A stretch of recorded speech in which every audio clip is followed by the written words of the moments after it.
I saw Martin Scorsese's Silence yesterday. It was exquisite. A lot of people online have seen the movie, or reviewing the movie, or talking about it. I think we need to recalibrate the questions we are asking when we talk about silence. The questions you ask when you're talking about complex things are vitally important. Even if you get the answers wrong, at least you're going down the right track. So it's incredibly important that we get the questions right, whether we're talking about the movie Silence by Martin Scorsese or the book Silence by Shisaku Endo. So the first and most obvious and most direct question that the movie asks of us is that of apostasy, publicly denouncing the faith or religion that you once held. What would you do in their situation? If you're being tortured in their way, psychologically and physically, would you give up your faith? What justifications would you give for your decision? Would you be okay with somebody else giving up their faith knowing what they were going through? Is it ever a good thing? Is it always a bad thing, even if it is, understandable? The question of apostasy is a very important question in the story of Silence, but it is only the first question you should ask yourself when you are watching or reading Silence. If you stop at that question, you are eliminating the rest of what that story has to teach you. The second question is the question of martyrdom and heroism. European Christianity is full of these beautiful stories of martyrdom. Martyrs that survive getting boiled in hot oil and then survive getting their head cut off, and then martyrs that are getting saved by angels one time only to die later. Martyrs that survive altogether. All of them are glorified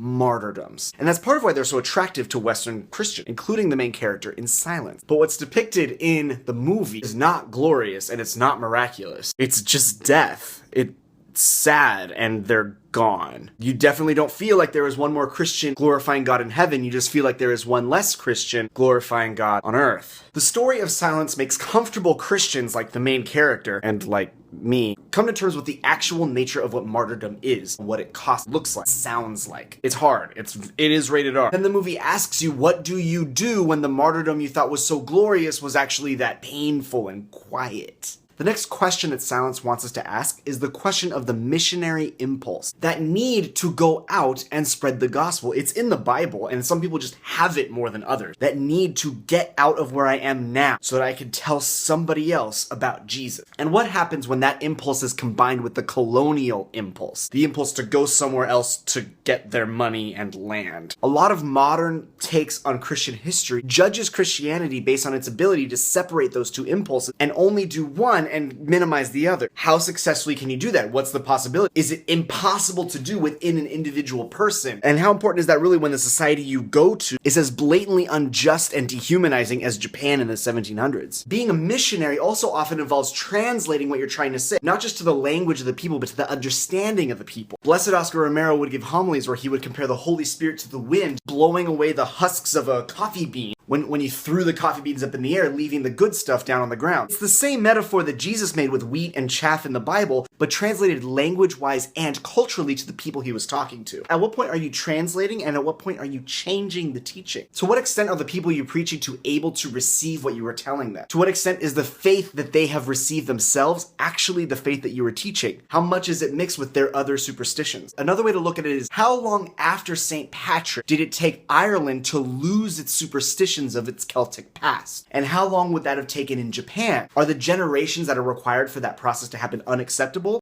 and we should require proper, perfect Christianity now? Or is this just something we have to deal with? The next question that I think is really interesting is the question of pride and prayer and how those two play with each other. Father Rodriguez is a trained Jesuit priest and would have been well versed in the idea of imaginative prayer, the act of casting yourself in the role of one of the players in any of the gospel stories. I want you to watch this movie and ask yourself, if this story is just a retelling of the Jesus story, what part does Father Rodriguez play? What part does his partner play? What part do the various other characters play? And then ask yourself again, who does Rodriguez think he is playing? Who does he think other people are playing throughout the story? And where those two are mismatched will tell you a lot about the interior problems in the interior life of Father Rodriguez. It will also tell you a lot about the pride of Father Rodriguez, about the comfort of Father Rodriguez, and be very scary to a Christian that has a lot of pride and comfort. Finally and ultimately, the movie is about persecution. Tertullian once said, the blood of the martyrs is the seed of the church. The more you kick us down, the more we will come back up again. Essentially, God is so much on our side that our sacrifice will be rewarded by the spread of the gospel. So the story of Silence really raises the question, what if there is such thing as a successful persecution? The effective stomping out of Christianity in a place. To the Christian, the concept of a successful persecution is uniquely scary. scary. And that's what silence gives us, is a picture of a very successful persecution told through the eye of someone who was successfully persecuted. For many, the only way to survive this was to bury their Christianity under layers and layers of falsehoods. And maybe that tiny spark of Christianity is enough to get them to heaven by the mercy of God. That's obviously not what we're called to. Being persecuted is bad business, and the stories around it are scary and sad and remind us Christians who can sit down in movie theaters and watch movies about Christians, it reminds us to live our lives a little more intently and a little less comfortably, lest something like that would happen to us. Go see Silence. Go see it in theater. Go tell Hollywood that we need more complex, Scorsese-level religious movies in this culture. Because I don't want our religious movies just to consist of more and more God's not dead.